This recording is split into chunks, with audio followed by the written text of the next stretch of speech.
आपका स्वागत है। मैं हूं आपके साथ रूपाली शर्मा। चलिए बुलेटिन की शुरुआत करते हैं। शासन द्वारा ओबीसी आरक्षण नियमावली जारी करने के पश्चात देर शाम नगर निकायों में अध्यक्ष पदों की सीटों को लेकर भी अंतिम सूची जारी कर तस्वीर साफ कर दी है। शहरी विकास निदेशालय देहरादून की ओर से सीटों पर लागू किए गए आरक्षण को लेकर आमजन द्वारा दर्ज की जाने वाली आपत्तियों के लिए 7 दिनों का समय दिया है, जिसके बाद आरक्षण की अंतिम सूची जारी कर दी जाएगी। साथ ही निदेशालय की ओर से सभी जिले के जिलाधिकारियों सहित प्रशासक, नगर आयुक्त, अधिशासी अधिकारियों को रोस्टर के आधार पर वार्डों में आरक्षण निर्धारित करने के निर्देश दिए गए हैं।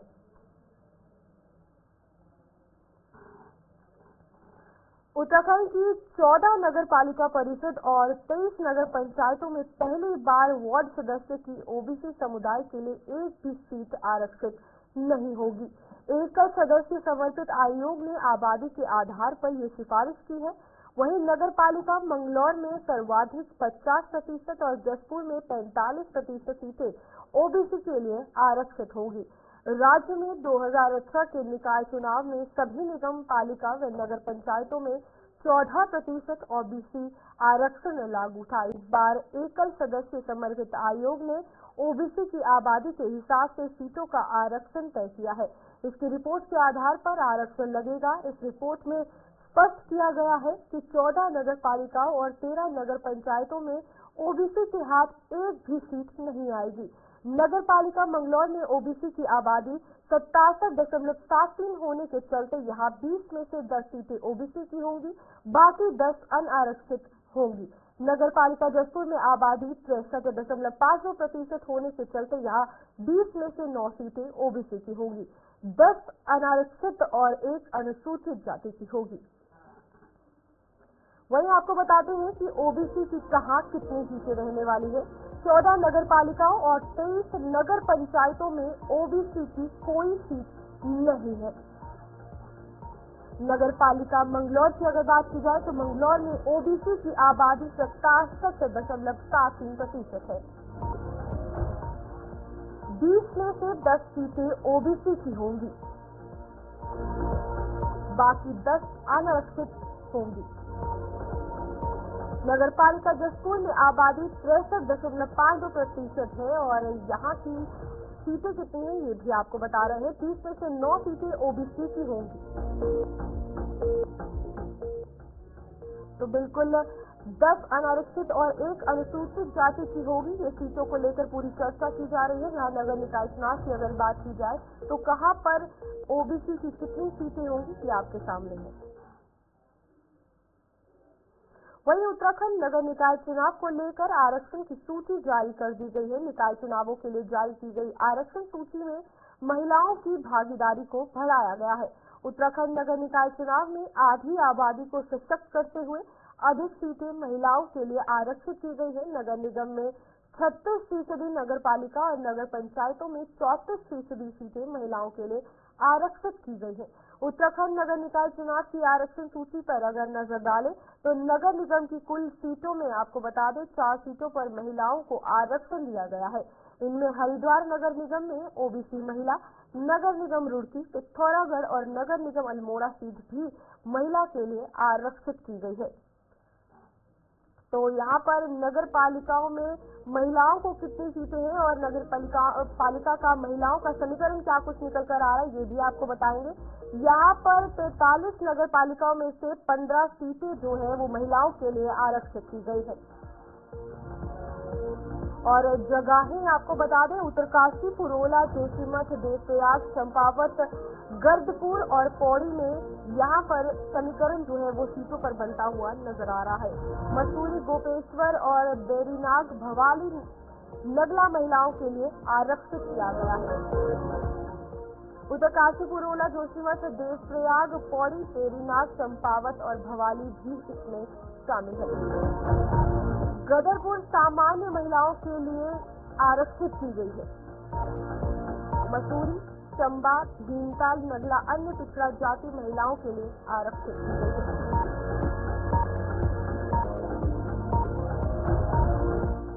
कर्णप्रयाग की अगर बात की जाए, कर्णप्रयाग, कालाढूंगी अनुसूचित जाति महिलाओं के लिए आरक्षित की गई है। तो ये पूरे समीकरण जो है महिलाओं की विशेष आरक्षित की गई है, उनके बनते हुए नजर आए। नौगांव, पीपलकोटी, नंदानगर, ऊखीमठ और स्वर्गश्रम और थैलीशहर ये सभी जगह है। साथ में बौद्राहाट, लालपुर सामान्य महिला के लिए आरक्षित की गई है।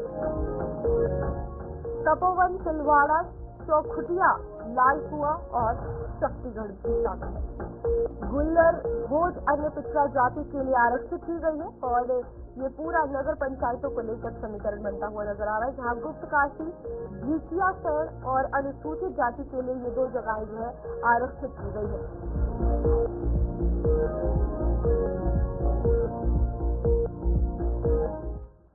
वहीं Maharana Pratap sports stadium complex में आज शाम 5 बजे होने वाले 38वें राष्ट्रीय खेल सिंबल लॉन्चिंग कार्यक्रम का देहरादून समेत 4 शहरों में बड़ी स्क्रीन पर लाइव टेलीकास्ट किया जाएगा। शनिवार को उच्च स्तरीय बैठक में तैयारियों की समीक्षा के बाद खेल मंत्री रेखा आर्या ने कार्यक्रम स्थल का निरीक्षण कर ये जानकारी दी। रविवार को होने वाले समारोह में राष्ट्रीय खेलों के लोगो, शुभंकर एंथम, जर्सी और टॉर्च की लॉन्चिंग की जानी है। कार्यक्रम के मुख्यमंत्री पुष्कर सिंह धामी जो है वो भी शिरकत करेंगे। केंद्रीय खेल राज्य मंत्री रक्षा खड़से, भारतीय ओलंपिक संघ की अध्यक्ष पीटी उषा, खेल मंत्री उत्तराखंड रेखा आर्या शामिल होंगे। आयोजन में 2000 से ज्यादा खिलाड़ी और युवा भी शामिल होने की उम्मीद है। खेल मंत्री रेखा आर्या ने बताया कि आयोजन को भव्य बनाने की तैयारी कर ली गई है। स्टेडियम के अंदर बिग स्क्रीन लगाई जाएगी। इसके अलावा स्टेडियम के बाहर भी एक स्क्रीन पर लाइव टेलीकास्ट होगा। देहरादून में 2 स्क्रीन के अलावा रुद्रपुर, हरिद्वार और हल्द्वानी में भी बड़ी स्क्रीन पर लाइव टेलीकास्ट किया जाएगा। इसके अतिरिक्त यूट्यूब पर भी ये कार्यक्रम लाइव होगा। राष्ट्रीय विधिक सेवा प्राधिकरण नई दिल्ली एवं उत्तराखंड राज्य विधिक सेवा प्राधिकरण नैनीताल के तत्वाधान में न्याय भवन गोपेश्वर में आयोजित राष्ट्रीय लोक अदालत में 309 वादों का आपसी सुलह समझौते के आधार पर निस्तारण किया गया है, जबकि विभिन्न मामलों में 2 करोड़ 80 लाख से अधिक की वसूलियां की गई। जिला जज विद्याचल सिंह ने अध्यक्षता में आयोजित राष्ट्रीय लोक अदालत में जिला न्यायालय गोपेश्वर सहित कर्णप्रयाग, गैरसैंण, थराली व जोशीमठ के न्यायालयों में भी भाग लेकर अपने अपने न्यायालयों में लोक अदालत आयोजित कर विभिन्न प्रकृति के वादों का निस्तारण किया।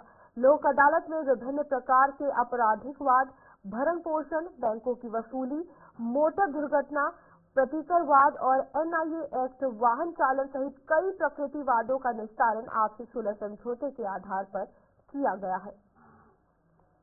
आज जनपद चमोली में राष्ट्रीय लोक अदालत का आयोजन किया गया। इसमें 71 जो मुकदमे थे हमारे विभिन्न न्यायालयों में जनपद चमोली में, उनका समझौते के आधार पर निस्तारित किए गए और इसमें 1 करोड़ 41 लाख 73,586 रुपए का जो है वो अमाउंट जुर्माना जो है वो प्राप्त किया गया।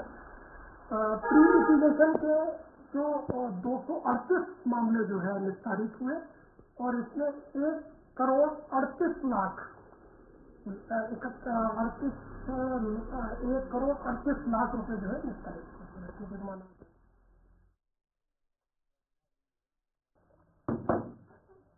उत्तराखंड के पर्वतीय क्षेत्र में हुए हिमपात के कारण पौड़ी में अब शीतलहर का प्रकोप छाया है। शाम होते ही तापमान में भारी गिरावट आ रही है। रात के वक्त पारा 1 डिग्री सेल्सियस तक पहुंच रहा है।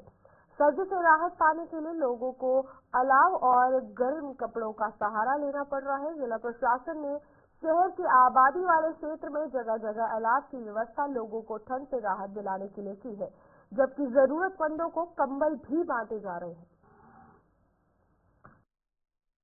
अभी कोल्ड वेव के तरह होने के बाद हमारा पालिका नगर क्षेत्र में पालिका के द्वारा लगभग अभी 4 जगह और एक भी जगह हम एक्सटेंड कर रहे हैं, अलावा हो रहा है और रेन बसेरा का भी हमने इंस्पेक्शन करके रहने में निर्देश दिया था। उस हिसाब से भी साफ सफाई साथ में साथ रजिस्टर हो गया और पूरा कंबल और हीटर का भी व्यवस्था किया है बस स्टेशन के पास में। मैं आपके द्वारा ये सभी नगरवासियों को ये जरूर बोलता हूँ कि कोई बाहर से आने वाले लोग रेन बसेरा का सदुपयोग करें और साथ ही साथ रूरल एरियाज में गाँवों में हमारा तहसील के द्वारा कंबल का भी वितरण। चलिए खबरों का सिलसिला जारी रहेगा, लौटते एक छोटे से ब्रेक के बाद।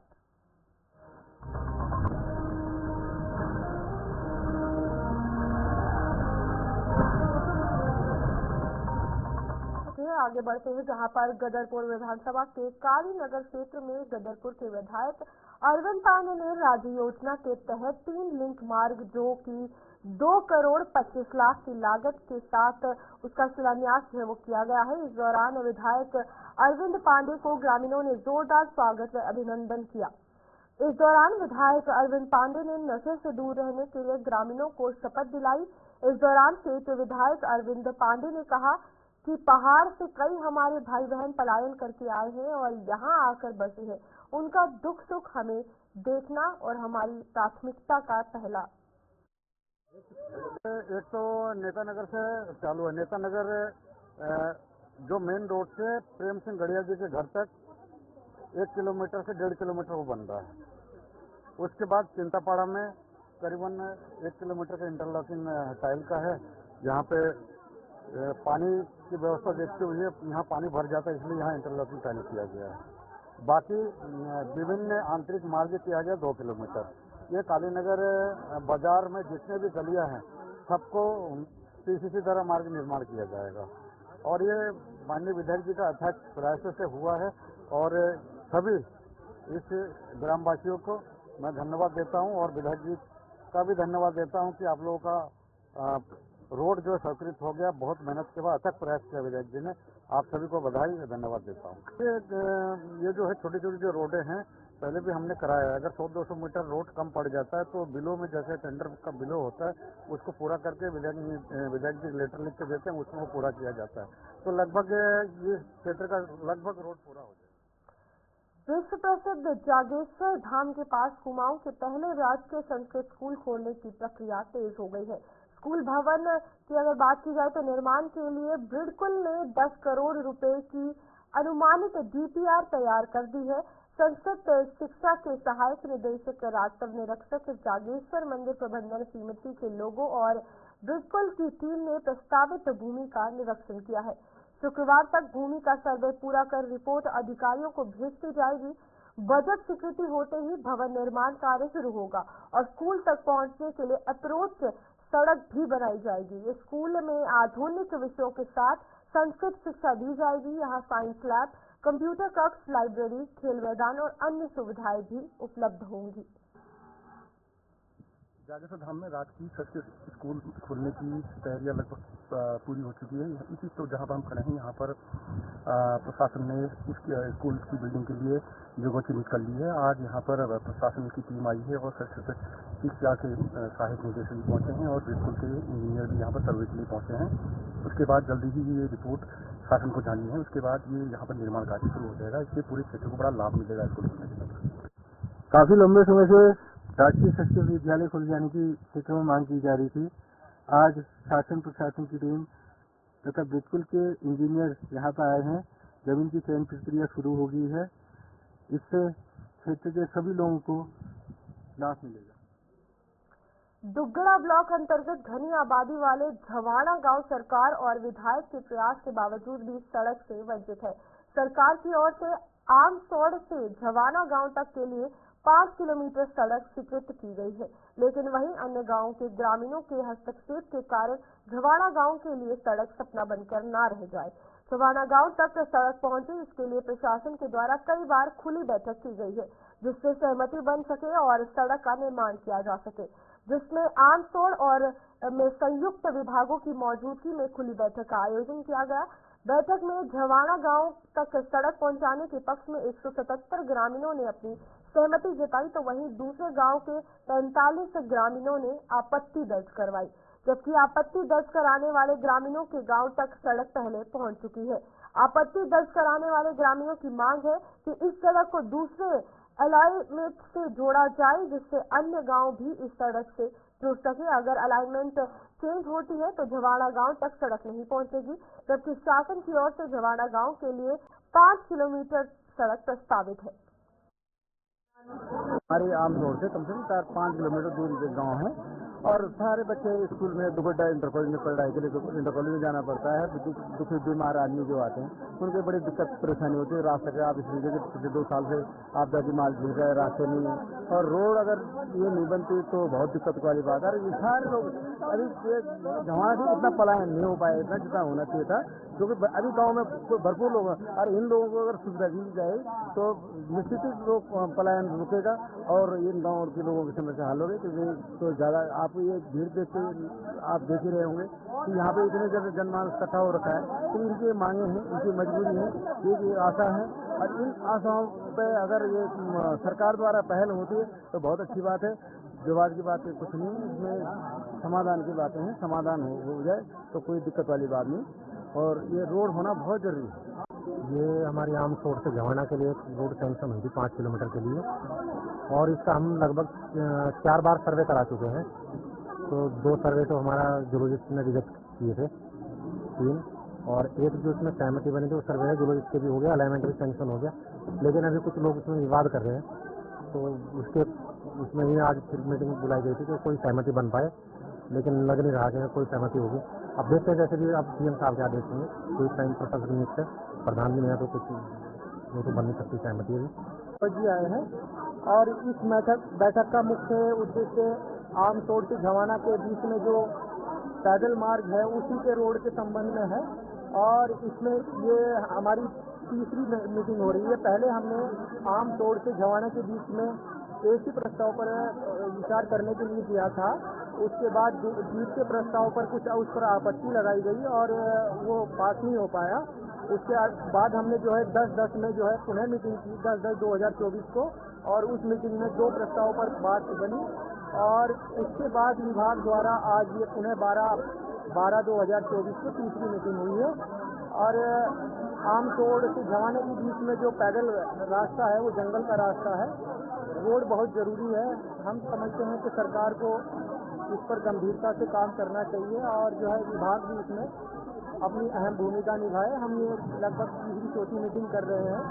एक पक्ष में लगभग पहली बार जो आए थे 140 के आसपास थे, लगभग उतने ही अब संख्या है और दूसरे पक्ष में 25 से 30 आदमी अभी आने।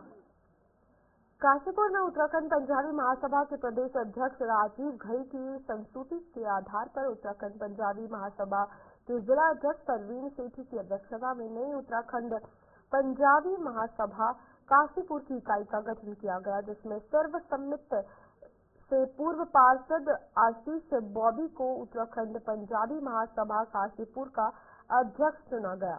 इसके साथ ही वरिष्ठ उपाध्यक्ष सतीश अरोड़ा, उपाध्यक्ष ललित अरोड़ा, संजीव अरोड़ा और नीरज छाबड़ा, महामंत्री मोहन दासवानी, कोषाध्यक्ष प्रीति धांगरा और सचिव प्रिंस अरोड़ा, एडवोकेट तेजेंद्र पाल सिंह, उप सचिव रवि छाबड़ा, मीडिया प्रभारी दीपक ठुकराल और संगठन मंत्री मनोज पोपली को जिलाध्यक्ष परवीन सेठी के द्वारा फूल मालाएं डालकर स्वागत किया गया। इसके साथ ही नई कार्यकारिणी उत्तराखंड पंजाबी महासभा के नवनियुक्त अध्यक्ष आशीष बॉबी के द्वारा कहा गया है कि उनके द्वारा नई इकाई के सभी नियमों का पालन किया जाएगा। पंजाबी समाज पहले बड़े भाई संजय राजीव जी को बहुत धन्यवाद, परवीन सेठी जी को धन्यवाद जिन्होंने मुझे जिम्मेदारी सौंपी है। पहले भी हमेशा पंजाबी समाज बदल से हिस्सा लेता है, जो सबको सबसे ज्यादा खड़ा रहता है। जो परवीन सेठी जी ने घोषणा करी है, किसी गरीब लड़की शादी होगी जिनके पापा जी नहीं होंगे उन्हें 11,000 रुपए दे जाएंगे, बाकी हम परिवार पर उनके साथ खड़ा होगा। काशीपुर नई कार्यकारिणी की घोषणा की गई है, इसलिए हमने नई कार्यकारिणी में उनको दायित्व सौंपा है और 12 लोगों को जो सब समाज को साथ में करने के लिए तत्पर है और समाज के लिए कार्य करें। आज हमने उत्तराखंड पंजाबी महासभा की घोषणा भी करी है जो किसी भी पंजाबी समाज से लेकिन शादी इसके फादर में रहे उनको 11,000 रुपए की उत्तराखंड पंजाबी महासभा की जाएगी और इसके अलावा समाज के इसमें जो भी कार्य होंगे वो किए जाएंगे। और ये हमारा आगामी लोहड़ी का प्रोग्राम जो 13 जनवरी को लोहड़ी मनाई जाती है, उसमें भी हम चाह रहे हैं कि बढ़िया प्रोग्राम जैसे पहले करा था, एक बड़े लेवल पे प्रोग्राम को भी करना चाह रहे हैं ताकि समाज एकजुट रहे और समाज इसमें सब लोग कार्य करें। जो नई कार्यकारिणी से अपेक्षा करते हैं कि समाज के इसमें कार्य करें और यही उनसे हमारी। उत्तराखंड में जहां एक और मुख्यमंत्री पुष्कर सिंह धामी की पहल पर शीतकालीन यात्रा को शुरू किया गया है, ऐसे में उत्तराखंड में शीतकालीन यात्रा शुरू होने से उत्तराखंड में पर्यटन व्यवसायियों में खुशी की लहर देखने को मिल रही है। वहीं कांग्रेस लगातार शीतकालीन यात्रा पर भी सवाल उठा रही है, लेकिन भाजपा प्रवक्ता हनी पाठक की माने तो उनका कहना है कि शीतकालीन यात्रा से जहां एक और उत्तराखंड की आर्थिक मजबूत होगी और वहीं पर्यटन को बढ़ावा भी जो है वो मिलेगा। मुख्यमंत्री पुष्कर सिंह धामी लगातार इस काम को बखूबी व्यवस्थित तरीके से कर रहे हैं। कांग्रेस केवल आरोप लगाने का काम करती है कि वो अपने कार्यकाल की बात कर रहे हैं। अगर शीतकालीन यात्रा उस समय भी अगर हो रही होती और बात हो रही होती तो निश्चित तौर पे उसके बारे में भी लोगों को सुनाई देता या समझ में आता।